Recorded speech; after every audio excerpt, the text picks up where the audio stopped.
All right, bro. All right, so we are here with Allah B, the one and only legendary figure and very good friend.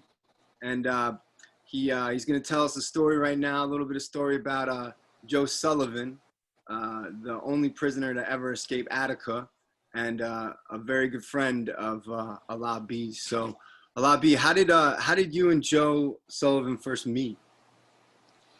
Well, we met, I would say personally.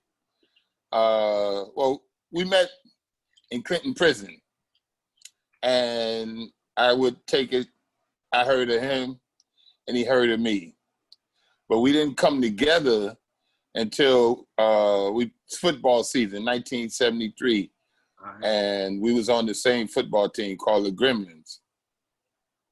And he was a star running back, but he was in his waning years. Okay. I was a star running back, but I was in my rookie years, beginning seasons in prison playing football. So we took a liking to each other just on the strength, I guess, of football. But I really took a liking to him because the word that I got in meeting him is that he's the one who escaped from Attica. And I had just started my bid, and I was most interested in shortening it as soon as I could. And if escape was that possibility, then I wanted to know how did Joe get out that might could help me get out. All right. So I had to know who he was, and I had to develop a friendship with him. But it initially started on the football field. And he took me under his wing as a vet, and I went under his wing as a rookie.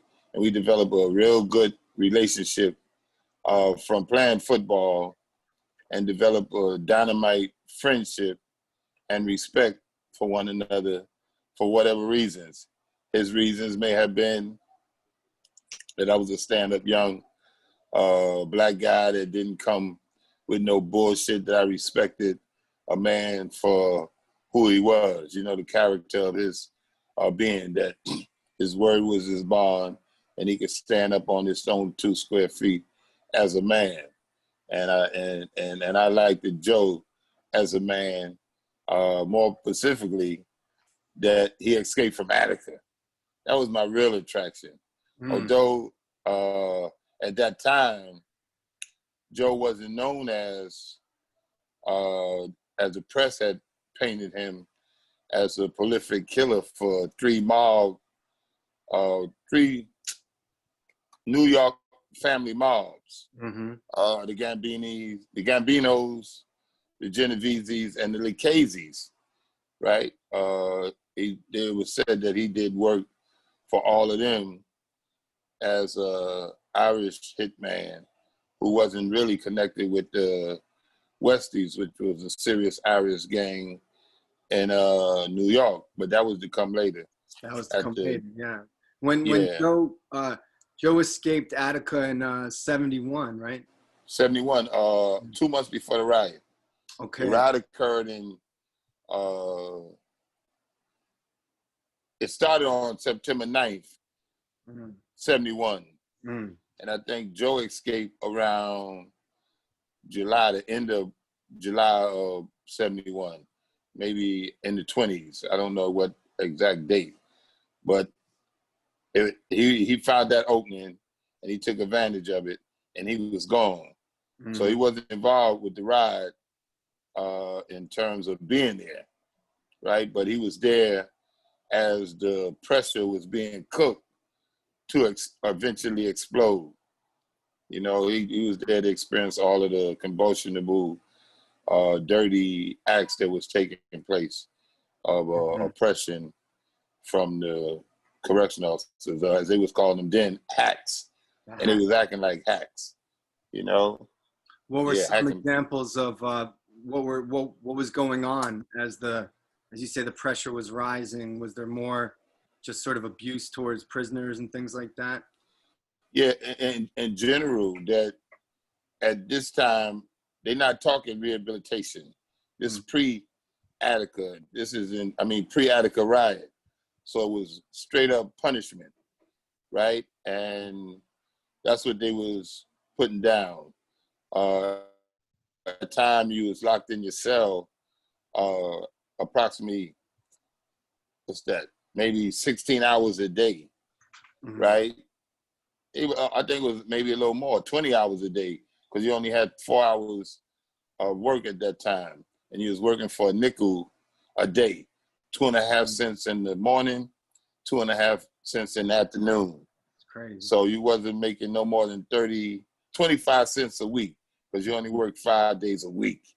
Okay, so it was that real slavery. Ain't no wages whatsoever, and it was silent treatment. That you walk through the halls, the police bang a stick for your movement and stuff of that nature. And if you got in any conflict, you was beat down. And generally, the populace wouldn't help, and it got to the point where it was happening very often and frequent. And the guys was like, damn, who gonna be next? So they felt that oppression. And it was a changing of the times, because what was happening in the streets in the 60s, and this is the beginning of the 70s, is that a lot of people was fighting the oppressor of the civil rights struggle, the Black power struggle, the Vietnam War, and things of that nature. And a lot of people was being put in jail, mostly for political reasons. That people was coming to jail that had political aspirations. The Black Muslims, the Panthers, the Young Lords, a lot of these people was making up the populace in the prisons. And they wasn't taking as much shit as being taken in the past. So organizations started organizing, and guys got tired of it, saying, enough is enough. And eventually it exploded, because it was a combustible situation. Pressure, tension, and all of the frustrations that, the prisoners was encountering. And it just wasn't happening at Attica. It started happening in the city jails in 69, 70, and then it went to the state jails, just state prisons in 70, because Auburn had a ride in 70.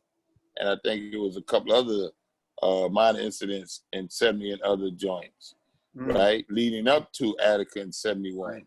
Right. So it was building, and it was coming, and this was being seen. And I guess Joe say, man, it's time. If I can get up out of here, I'm out of here. All right. And he made a good move. It was yeah. He felt the whatever was going on. He did feel like yes. I saw that on a documentary recently of his. He mentioned that he had a 15-second window to the dude climb up the wall, to run out and put the ladder up and climb up the wall. Right. So that's like 15 seconds. Thinking about what life. That was in another joint. That was in Comstock though. What he's in Attica. I don't know how. In Attica, he left that as a mystery. I don't think he ever revealed how he got up out of Attica. I thought that was, I might be mistaken. I thought that was him talking about the Attica prison. So who, Joe? Joe, yeah. Oh, okay. Maybe he eventually revealed it. I don't know. I know when I was with him, that was one of his, health secrets that all right.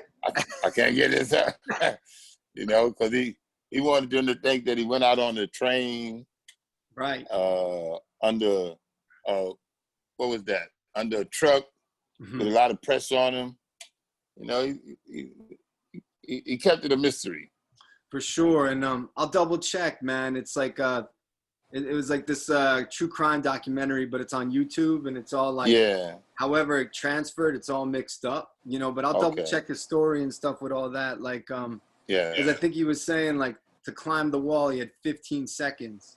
Okay. And then he mentioned going under the train or whatever, what I mean? Okay, yes.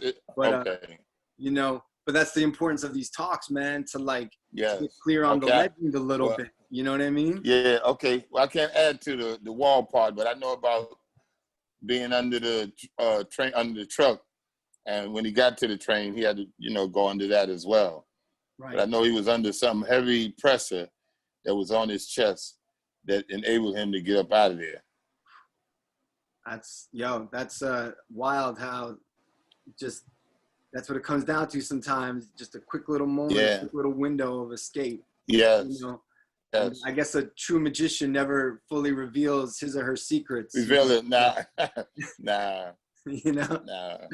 Oh, yeah, because they if it gets out, they'll go back and close it up. Like, it was a guy that developed the black box, the handcuff mechanism, where the handcuffs used to be where you might could pick the lock and stuff like that.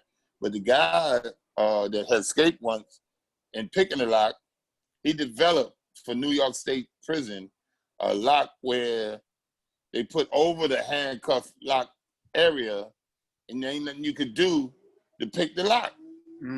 So he closed off that area activity where in the past he did it to get free of the handcuffs. And I used to be with a magician named Joe Miranda, and he used to show us how to bust them handcuffs with a little piece of wire.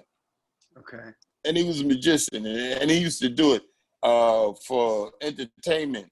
And they had stopped him from doing it on entertainment on the stage in Auburn. Okay. But he used to do it to say, like, yo, and he'd tell the police to come up and handcuff him and put 3-4 sets of handcuffs on him, and he would get out that in no seconds. Right. But they didn't want him to show us, so they stopped letting him show that musician trick.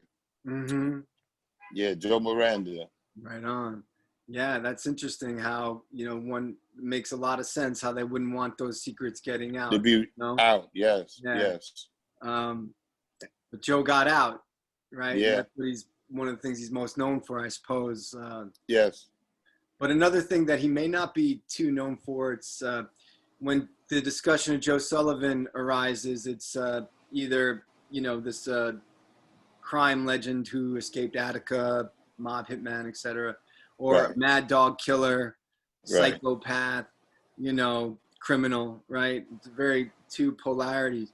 But the people who knew Joe, like yourself, speak of a very complex and even warm human being. Yeah. And I was really kind of blown away when you told me the story of, just this block of ice that you know what I mean? But how that was significant of Joe had a consciousness about him. Yeah. That was like, he wasn't racist. He wasn't into that shit. And he wanted like unity amongst, at a time when things were really racist. Yes. Right? Could you explain that a little bit? Yes. Well, we was in Clinton, as I said, that's where I met him. And Clinton was a very racist institution, prison.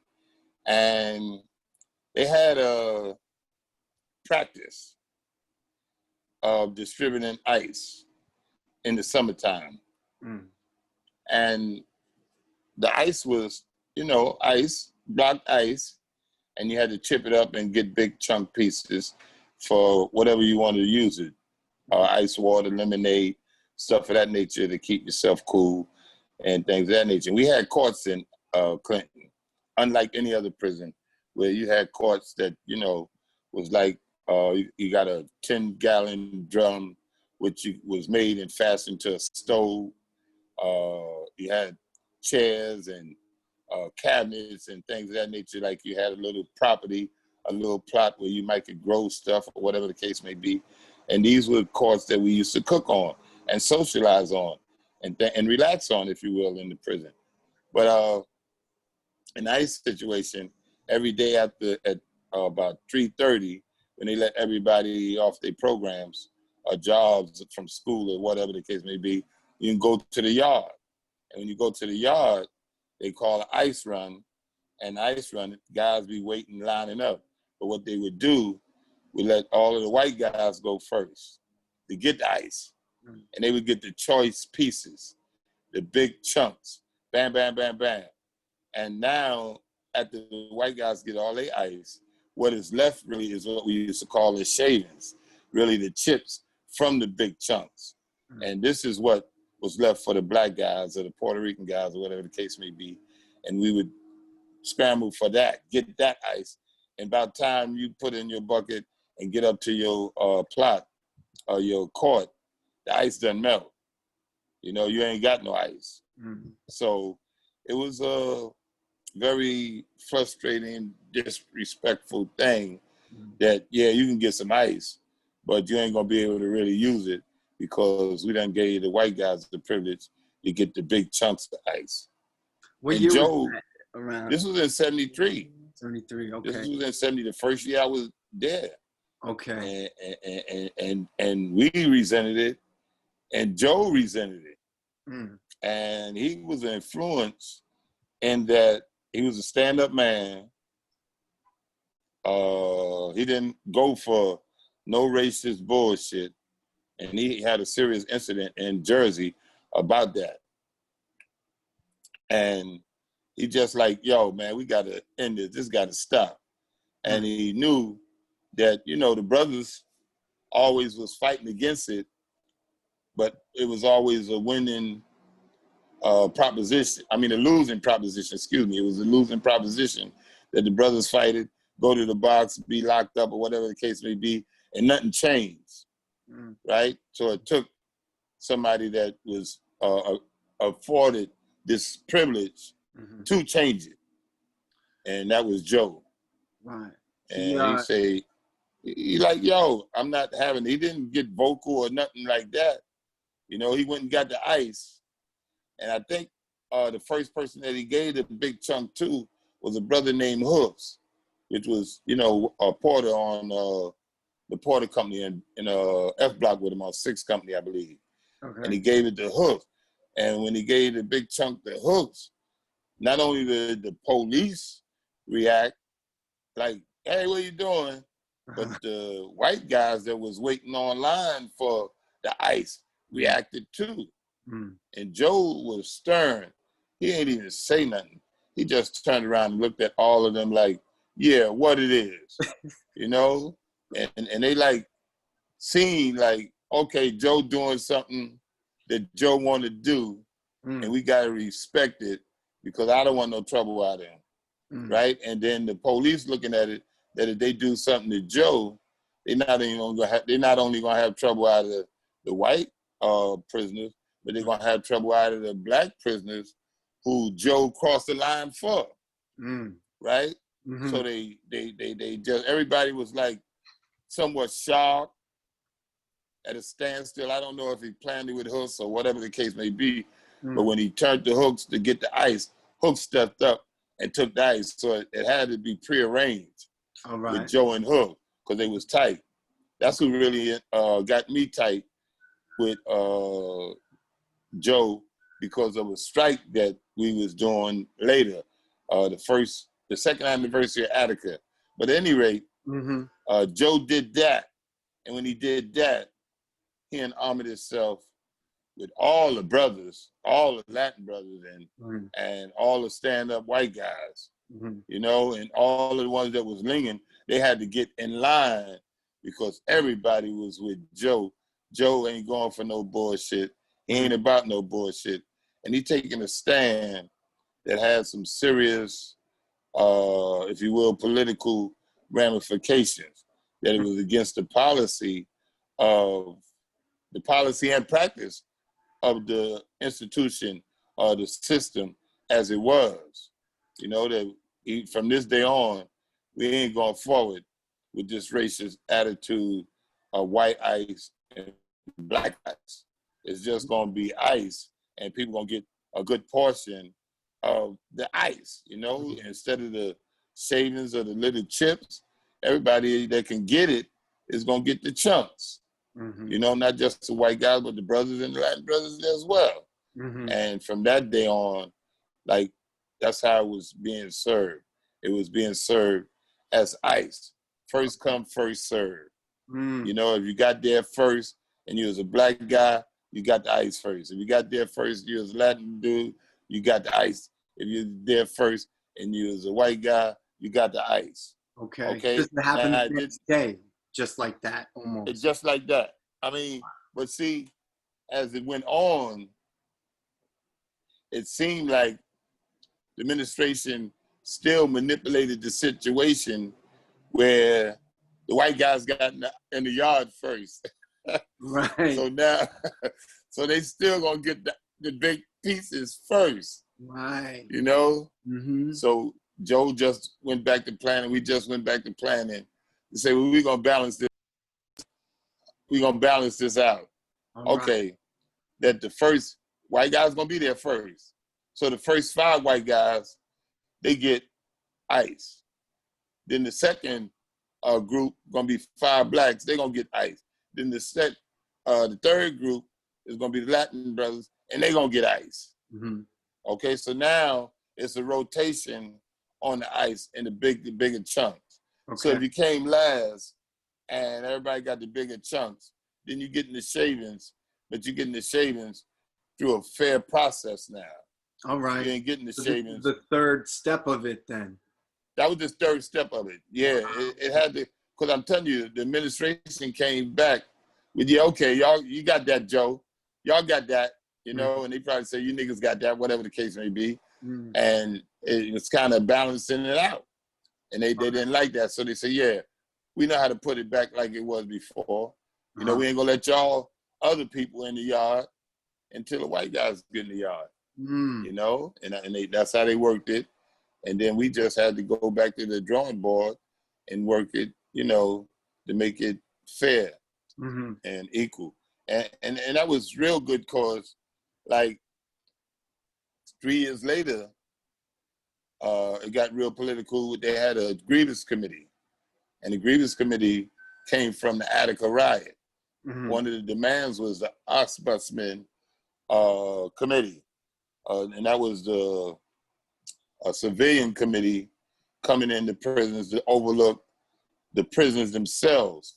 Whatever the administration was doing to prisoners, it would be a complaint review, grievance committee, and it would be civilians handling the grievance committee with fair representation from prisoners as well.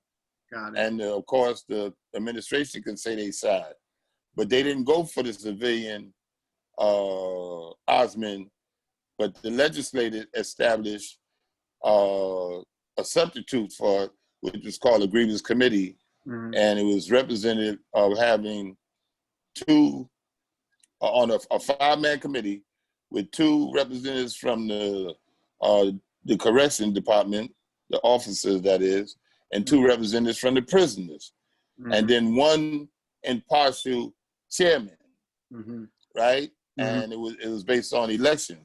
So when the elections came up, we had in place from that ICE incident that we was gonna have fair representation, that everything that we did as prisoners, it was gonna be represented from the population of blacks, Caucasians, and Hispanics, or Puerto Ricans, or whatever, Cubans, whatever, right? It would be represented as that. So when we did the grievance committee, that's how we did it. We went together as a black, a Caucasian, and Hispanic. The first empowerment of the grievance committee in Clinton was myself representing the blacks, and this was through a voting process, incidentally. Benny Martinez representing the Latin brothers, and Bobby Bonavicio. He was Joey Gallo's bodyguard. Bobby D, they used to call him. Damn. I think he's still in there too. You mentioned him before. No, you didn't mention him. Nemo mentioned him. Yeah, right. Yeah. But he was on the grievance committee. He was the first clerk. Okay, so we worked at that. That was in '76. That was in '76. Joe had already went home, but setting it up or making it happen where we would have fair representation in anything that we did. It started from that ICE incident that Joe was highly instrumental in leading and initiating, you know? So it just like graduated from that instance to when we got political and went to votes and shit on the grievance committee, we already had established the representation. that we all in this boat together. And if we're going to do anything together, it's going to be based on the representation of our population. And our population was made up of whites, blacks, and Hispanics. And like so everything that we did it in unity. Yeah. Just the same thing that came out of Attica. It was done in unity. That we wasn't going for that separation of racist bullshit no more. You know? And in that instance, the one who escaped from Attica was one of the primary principal individuals that set that example for us in 73 in Clinton. That's a great story, Lobby. You know what I mean? Yeah, that's peace. It shows just the complexity of you know, human beings, man. You know, this is a side that you don't generally get told of career criminals, you know, like, and it's very easy to just throw people under the rug, right? But then you have that moment sweeping through, you know, prisons on some direct action, racist bullshit shit, and then hearing how the institution itself then came back at the direct action of the people. They did. To implement white supremacy again. Yeah. You know what I mean? And then, and just that constant back and forth though, like this battle is long, right? It's battle. Yeah, they don't, like, what Frederick Douglass say, power don't concede nothing without a struggle. Yeah, so the power, the administration was the power, and they wasn't conceding nothing. Unless we struggled, and we had to struggle for it. But Joe, one of the things I loved about Joe was that he was one of the most compassionate persons that I ever met. If you read any articles about him, any stories or videos or DVDs or documentary, you would think that he was a cold-hearted killer. They would said that he had hit anywhere from 40 to 100 people, okay? They attributed him that type of killer, contract killer, and all that type of shit. Or something like that too, right? In like 6 years. Yeah, you think they call the name? They call him Mad Dog. But in the press. But they said that killing that many people within like a 6-year time period or something, right? Right. That's a lot of people. That was a lot. It was. You know, I mean, the hints was there. You're talking about 3 mobs, and part of their policy is that if you F up, you're out of here. The penalty was death, and you're out of here. And they got people that was executors and was paid executors. But anyway, with Joe, you would never know he had a life like that. In that, and this is a perfect example that I always, like we was locked down in 85 and 86 in Comstock box. They had us in what they call involuntary, they had us in segregation, and they labeled us as involuntary punishment, something like that. I forget the exact name that they had in the papers. Okay. But anyway, we was locked down. And they locked us down in a place called F Block, which was the box. But they wasn't using it for punishment. They was using it for isolation. They isolated about 25 guys that was weak and needed protection. Oh, they call it involuntary protection. Right. Okay, PC, protective custody. They had about 25 guys in protected custody, but they had 5 guys in invalid. Oh man, the screen just froze. Okay. Oh, we got a technical difficulty. Back on. Yeah, I had a call I had to reject because of their status. They didn't want us in population because we was, as they say, incorrigible. We was popular. We had notoriety to our cases and stuff of that nature. So sorry, Alabi, where you got cut off. So you were saying they put the PC ones in the F block, but then also those with power within the cell in F block too, is what you're saying. Yeah, they had 25 guys that was there because they was weak and couldn't handle themselves in population. Mm-hmm. Okay, then they had 5 guys there that they didn't want in population because they was too influential. Mm-hmm. They considered them high profile cases and high leadership, whatever the case may be. Mm-hmm. And me, Joe, Bashir, one of the brothers, got convicted for killing 2 cops, but he was also accused of helping Assata Shakur escape from Clinton Prison in New Jersey. Okay. Right? He was there. Cale Smitty was convicted, as they say, cop killer, killing the lieutenant who, on the night that the guy that got exonerated for killing 10-year-old Clifford Glover, they said that Cale Smitty killed that lieutenant on that night. So these were the high-profile cases that they didn't want. And me, they considered me the leader of the 5 Senators, the most, as they say, notorious group of prisoners in prison of New York State at that time and stuff of that nature. So they didn't want me in population influencing the 5 Senators who would influence the rest of the population and stuff like that. Mm. And we was in the place, it had 6 TVs for 30 people, right? And in population, they only had 1 TV in the whole yard for 1,700 people. So they was treating us special like that. And we was locked down. And we stayed to ourselves. The 5 that I just mentioned, and another brother that came occasionally, Armando Colon. And he prided himself on being a psychopathic killer. You know?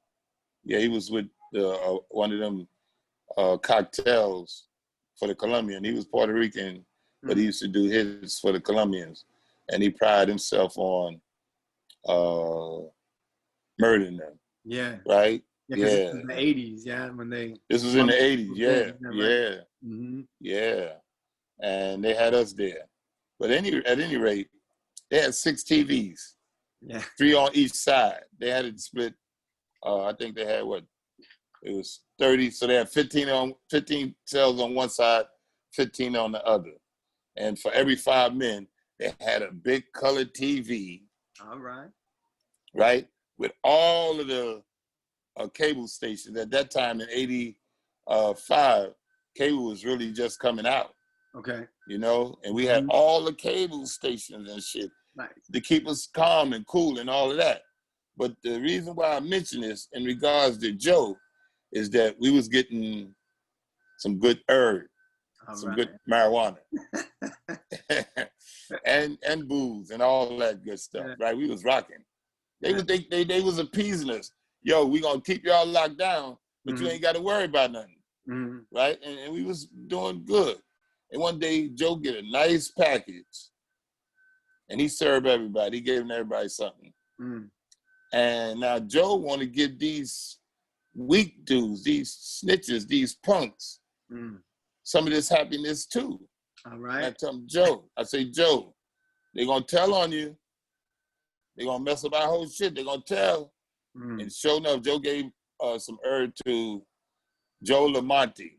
Joe Lamonte was a fink-ass mobster from Buffalo. And he told on the Buffalo Mob. And they had him in there. And he was on this PC side, the punk side, but he was a porter. So he used to come and always talk to Joe and shit like that. And Joe say he'd give him a break because he's a poor slob, and you don't want the poor slob to really catch all that hell from you. You know, he's gonna catch hell generally. So, you know, don't put it on him. So Joe served him and told him to take this around the corner and get him other poor slobs some of this herb. Mm. You hear me? Mm-hmm. Man, the next day, they come and give us a urine test to see who was had what's that, THC content of cannabis in their system. Mm-hmm. And sure enough, we get the test. We get a chance to coming out. I'm drinking plenty of water until I could, piss white, clean. Yeah. I pissed about 3 times. I was clean. Right. Joe, he get dirty urine. Mm. Get 60 days keep lock for these dudes. But he cared that these poor Slavs was in here like us, locked down. Mm-hmm. And they deserve some of that good smoke too. Right and he on. gave them some smoke, knowing that they're gonna tell. But what was more important to him was trying to relieve some of that pressure off of these poor Slavs and let them enjoy some of this good herb for a moment, like we was enjoying it too. Mm-hmm. Mm-hmm. And that was Joe. Mm. He didn't do it for me to be speaking about it in this day and time. He did it because he seen people that was, going through misery, hell and shit, and they're locked down like us. And that he had a little something that he could spread a little joy. And he spread a little joy, even at the behest of him being told on. Mm-hmm. That we got them dirty, we got them urine tests, and he came up dirty. But he came up dirty because these motherfucking finks that shouldn't have got shit from him or us told on him because of his goodness. Right. And Joe was that type of good person. Yeah. That says a lot, man. It sounds like that story as well. That's with you over the years too, man. That's like it's nice to hear you say that, about your friend, recognizing those little aspects of humanity, because again, bringing it back to me, when I think of Joe Sullivan, I think of this individual as a very complex person, and then it was you who really told me about his book, that he wrote a book, Tears and Tears, and then he wrote another book, Cellmates, which through you I was able to get and read, and then meet his family, meet Gail and Ramsey and the whole family and whatnot. And Kelly. And Kelly, and I was really really blown away. I mean, this is because of again, the complexity of just a human being, which we are all complex beings, man. But when the circumstances get smashed together, like in particular people's lives, when the struggle starts immediately, like yourself, you came up fighting off a rat that was trying to bite you in your crib, man, and ever since then, he did bite me, survivor. You know what I mean? Yes. And that's what I think, what I see, that's you and Joe, kind of recognize that in each other. Yes, we did. To survive, Yes, we did. These are it's good to hear this, man. It's good to get stories like this out there too, and I mean, I want to be conscious of time and your time and stuff, and I feel like we could go deeper, have maybe more conversations about Joe, but real quick, Ala B, man, I just want to get current with you and touch base, let me add this one thing about Joe. Cool. Is that when we went to see him in Fishkill. That's right. Remember when we was talking? We went to see him in Fishkill, and Joe, we was relating something, and I was relating about the acting, right? No, I wasn't relating about the acting. I was relating about the fight between Julie Klein and John Gotti, and I was telling Joe that Joe was there, and Joe was saying, "No, I wasn't there. I had went home." I said, "Man, but I seen you at Julie's cell when I was talking to John about the fight." And he said, "No, that wasn't me." Right? And then I realized that, damn, all this time I was thinking that Joe was by Julie Klein's cell, but he wasn't. Right? And then Joe say, "Yeah, wow, Sherlock." Remember that? Yeah, I do remember that. Sherlock? Yeah. Yeah, like no shit, Sherlock. Right. Yeah, yeah. No, he said, no shit, Sherlock, right. Yeah, But yeah. I realized that, damn, you wasn't there. And he said, yeah, no shit, Sherlock. Like you telling me where I was Yeah. and I was home. Yeah, but I just wanted to run that. That's cool, man. Well, let's talk about that then for a quick second, man. Like last time you saw Joe live was the first time I met Joe Sullivan. You know, that's the last time. You know, me and you being friends for a few years, you know. Right. Somehow let's go maybe visit Joe or something came up. Right. You know? Yeah. And we drove up to Fishkill, and I mean, you told me another interesting story though too, which is that Azriel, who is you know, early 5%er, who met Allah the Father at Mattawan. When we arrived at the prison, you said, "This is Mattawan." Right? That's Mattawan. Yeah. And so that really kind of was a very interesting coincidence that we're going to see Joe Sullivan here, you know, Irish gangster, whatever. But Azriel was named John Kennedy. John Kennedy. John Michael Kennedy. Yeah. My dad's name is John Kennedy. Yep. You know what I mean? But you told me a very interesting story, though, you know, about the idea that the Irish in the 60s, even in a place like New York, was still like, they still caught a little bit of racism, even though we know Irish Americans by the 60s could be racist themselves. You know what I mean? But to me, being an Irish kid, like that's an interesting complexity there of, you know, how this, you know, the struggle just hits everyone. You know what I mean? Yeah.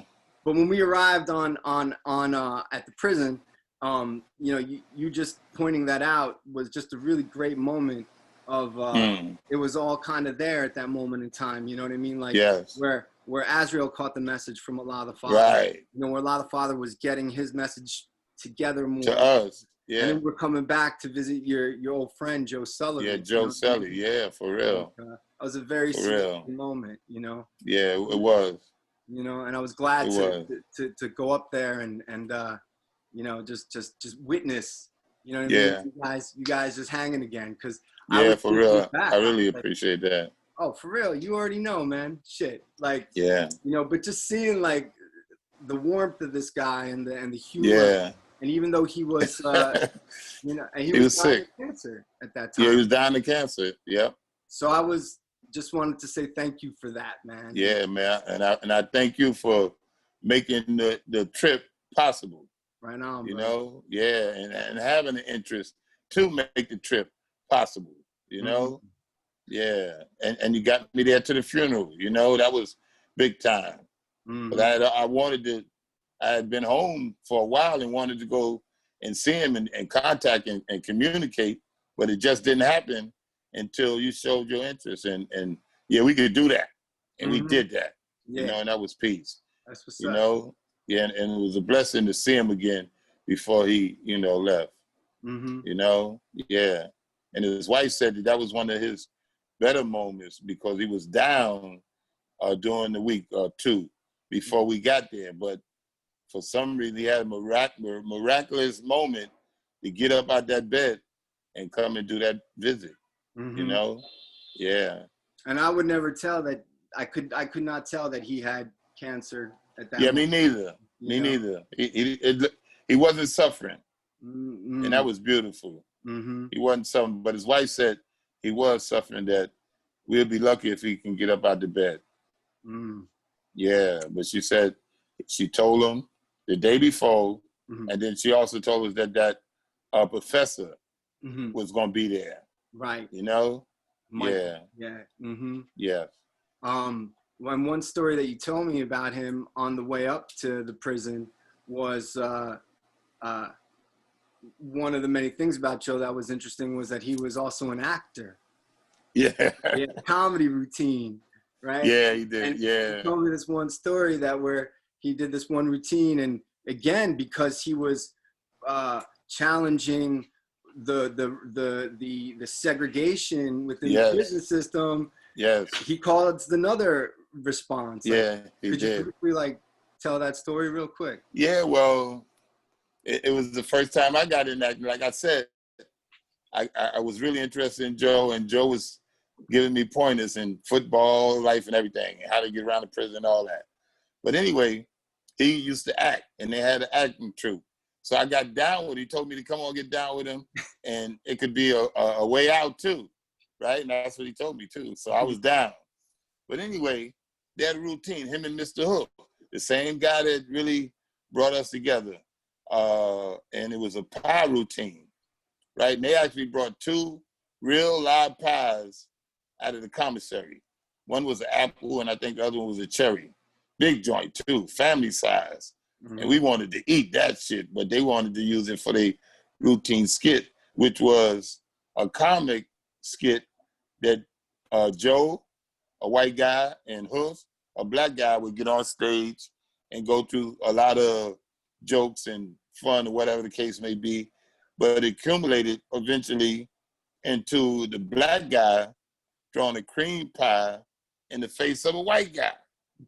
And now the audience that we had was the officers and officers' wife during the Christmas holidays. And when they seen the black guy throw a pie in a white guy's face, the whole audience got up and left the auditorium. And only 2 people that stayed was 2 Filipino doctors, Dr. Villanueva and Dr. De Leon, a female, Dr. De Leon. And they stayed and watched the rest of the show. But the whole population of Dannemora, the white officers and their wives and their children and shit, they got up and left the auditorium. And as they say, the show go on. Mm-hmm. So after they did their little routine, they got off, the Latin band played, and I had to go on the stage and clean up the mess, right, that was made, that pie. Yeah. And I'm thinking about that. We could have ate this pie, because really, the routine called for a pan, an empty pan, with a whole lot of whipped cream on it. You eat the pie. You don't use the pie. Mm-hmm. The routine, and the actors really do it, and it just be whipped cream in your face. But this shit, they threw the real pie, hooks through the real pie in Joe's face, right? And after I cleaned that shit up, I said, man, we could have ate this pie. Y'all could have did the whipped cream shit, but nobody said nothing about it in the beginning, because we didn't know that they was gonna do the real pie routine shit. They supposed to do the whipped cream. We supposed to eat that pie in celebration, Hey, he was a method actor, maybe, man. He really got into it, He got into it, and they did the real thing, But that whole audience was like, yo, man, no black guy throw no pie in no white man face. Yeah. And we didn't even look, huh? Did the administration try to go at Joe? No, they left it alone. They just left it alone. It was a extracurricular activity. This was a show that we gave 2 shows, one for the population and one for the civilian and workers, and they both was at night, so it wasn't nothing, they just didn't like it. The civilians came on their own, and it was their option to stay or enjoy it, or whatever the case may be. But because of their way of thinking, they was on that racist shit that, man, we not going for this. You black guys ain't never gonna get an upper hand on us. Not even on the routine, not even on the comedic routine. You ain't gonna never, and that's how they felt it. They didn't see it as a joke. We saw it as a joke. Joe got a pie in the face. Yeah. Yeah, it was funny. It was funny. And it was hilarious, because I wanted to eat the pie. Right. We could have used the whipped cream. We could have brought some whipped cream from the commissary, take the pie out of the pan, put the whipped cream in it, and it would have been even better, because he could have smeared it. They couldn't even smear the pie. They couldn't even smear the pie. It just went right to the floor. It went right to the floor. Crunchy, bang. That's the way. You know the deal. Well, but speaking of acting, would you hazard to say that it was Sullivan who kind of first got the idea of acting in your? Yes. Yeah, because I ain't had no, ambition or even thought about acting. Mm-hmm. I've been in a play, and I was discouraged then. 8 years old, we had Cinderella play. And I wanted to play Prince Charming. And I got the part because I handled the lines. Mm. But the teacher didn't think I had the appearance of the Prince Charming. They chose a friend of mine, James Allen. Mm-hmm. And he was soft, but he had the features of wavy hair, light skin, and he looked well as a suited partner for Cinderella, who was my girlfriend, Sharon Williams. And she was so light, as they used to tease her, she was so light that she was damn near white, right? But she was, her background, her father was black, her mother was Italian, right? And her and her sister eventually passed for white later in life, right? But their brother and their younger sister was dynamite people. But she was good too. But anyway, she was Cinderella, and they wanted James Allen to match up with her as Cinderella partner. But I was the actor. I got the part. I knew the lines and had the actions and all that type of shit.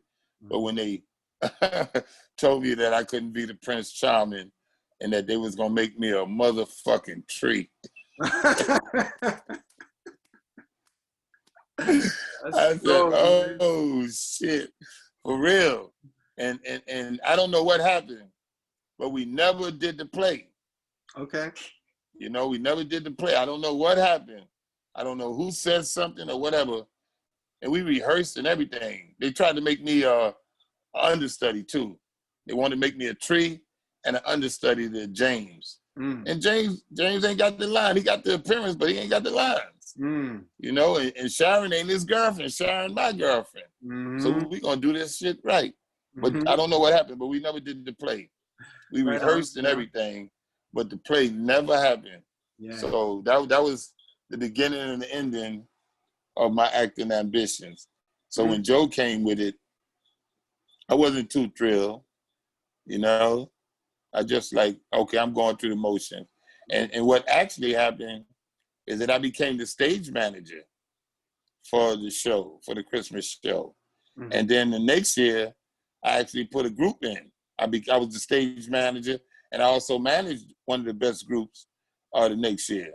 So I got involved with the stage and shit, but from a managerial perspective, I didn't act or do none of that stuff like that. But I stayed close to that acting thing with hopes of finding me a way out like Joe had. Yeah. And now, flash forward these years later, you're starring in a movie called Our Harlem. Yes. Which is it being filmed right now? Did you guys do some? No, we did the trailer. Okay. Tell us about that, man. What's good with all that? What's the story of Our Harlem real quick? Well, the story of Our Harlem, the storyline really is a young brother who gets knowledge of himself. He becomes a 5%er. And it's impacting that he takes this knowledge to school and impress a teacher who moves from a rural area with a black wife, a white teacher that is, with a black wife, to the city. And his wife had experience in the city, which she came from, and wanted to get out the city, didn't want to come back. She was a nurse, didn't want to come back. But the teacher is impressed with the knowledge that this young brother named Cheyenne is speaking about in the classroom. And he never been exposed to this information, but when he went to check on what the young brother was saying, he come to find out that the fact check is checked as a fact. And he learned from the young brother, and the teacher realized that he was being taught and teaching a lot of bullshit that was being given to him. And he becomes interested in the 5% teachings from that young brother. Now, the subplot of it is that the janitor in the school, his brother was killed by the police, and he was a big dope pusher, heroin pusher in the ghetto. And this young brother took the weight for killing the police that killed this brother. And they are on some stuff because he did 20 years and he came home, and now he's the janitor in the school, and he run into the young brother, Cheyenne. And a whole lot is twisting around because Cheyenne did 20 years for killing the cop, and the cops still want revenge on him. And it's a mean Irish cop in the neighborhood that keep harassing him. And Joseph, the teacher, lives in the building where the so-called cop killer lives. And he see this harassment from this cop. And now he gets in it that he's a, good person. And he's not gonna stand by and see the cop just harass this individual that he knows as a janitor in the school, and he's a good person. And whatever he did, he paid his debt for. And that conflict continues throughout. And the mother of the janitor, I forget her name, but she is alcoholic because she lost a son that the cops killed. And she's still suffering from that. And the story goes around her. And it all twists and turns around all these characters. And I'm playing the part of myself. But after they did the trailer, they said that I was a natural and that they wanted me to play another part of the partner of the janitor, who's a guard to his name. I forget his name, but they want me to play his partner. His partner name is Rakim. Okay. So they're expanding my part as another role player in the movie. I don't know how they're gonna have me play me, myself, Allah B, and play Rakim too. So I don't know how that's gonna work out. But as it's developing, they're expanding my role. Yo, you know, that's dope. They said you were natural. That's what I was told. Yes, this is believable, man. Thank you. Life experience. You know what I mean? Yeah. And, so it's still in. They filmed the trailer. We got the trailer. We got the trailer, and I don't know if we're gonna put it in festivals this year, but the trailer is being shot in the various festivals that's coming up on the world scene. Mm-hmm. I don't think the Tribeca is doing anything this year, but most likely to be in 21, yeah. For sure, next year that they'll run the trailer. How did you like it, man? How did you like the whole experience being on set? I like the experience. I had the experience on with Nemo's film, Nozo Airplane, something of that nature. I forget it. And American Gangster. Mm-hmm. Right? Mm-hmm. Yeah, and I had experience from being on that set. Also had experience of being on I think it was Pride and Prejudice with John Vogt, mm-hmm. Papa Wu, Eaton Hall, and what's my man name? Ed Norton. Mm-hmm. I was on the set with them as an extra and shit like that, but I didn't have no lines. This time I got lines, mm-hmm. and it was real natural for me because mm-hmm. I didn't have to really do nothing. They say, be you. What would you tell this young man in this situation?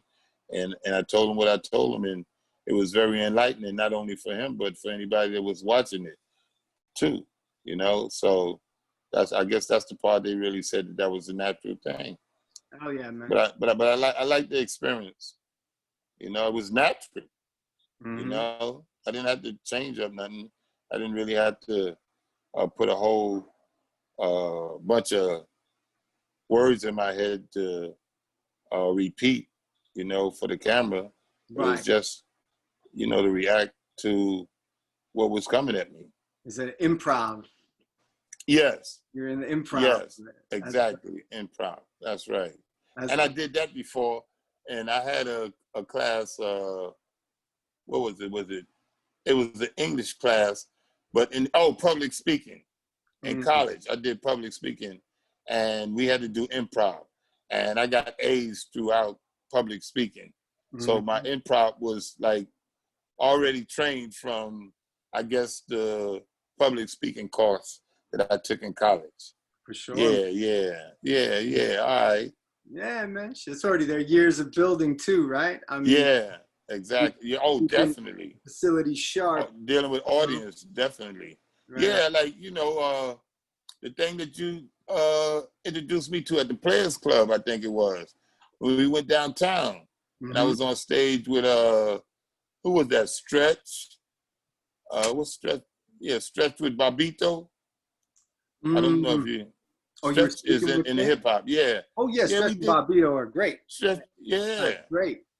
Yeah, and we did, and that was real nice. And that really opened me up, because I was surprised at how the audience reacted to, what I was saying. They acted like they was there for me and shit.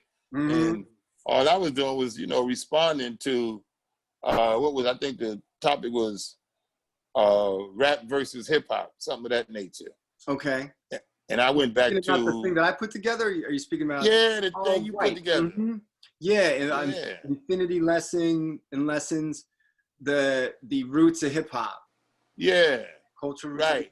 And I came with that about rap, how we used to use that as at the time as the eloquent speech of the player. Like, if you rap to a girl and got them draws off her, you was the man. And our spokesman during that time in the 60s of Black Power was named H. Rap Brown. And his name was Rap because he rapped so well, and they developed a federal law against rap. And I tied that in there. It was the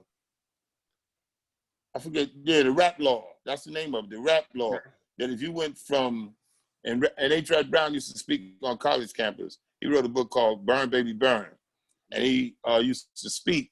And they said that he used to incite riots. And they made a law that if he went from one state as a member of the Student Nonviolent Coordinating Committee to another state and a riot occurred, then he was in violation of transporting and fermenting riots. That's crazy. So they passed a rap law. And I brought that out, and the audience was totally oblivious to the fact that the federal government passed an act against rap before rap became popular. In the 70s, it was already outlawed in the 60s by rap going from one state to another, and he was rapping Black Power. You might not remember it, but I remember that well. No, I wrote about it too. For the source. And and no, not the source. In Rap Pages. Oh, my bad. Yeah. In Rap Pages. Yeah, it was an article in Rap Pages. And I was in prison when I wrote it. And Sister Soldier came up to see us and pay us a visit.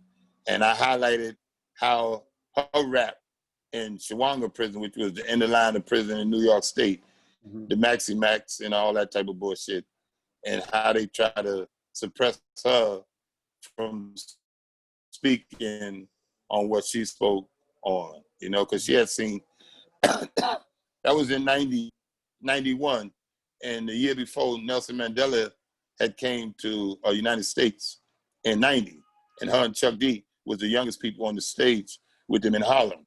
And she was relating to us how she had to threaten the State Department to get on stage, that all the people that was on stage were none of them young.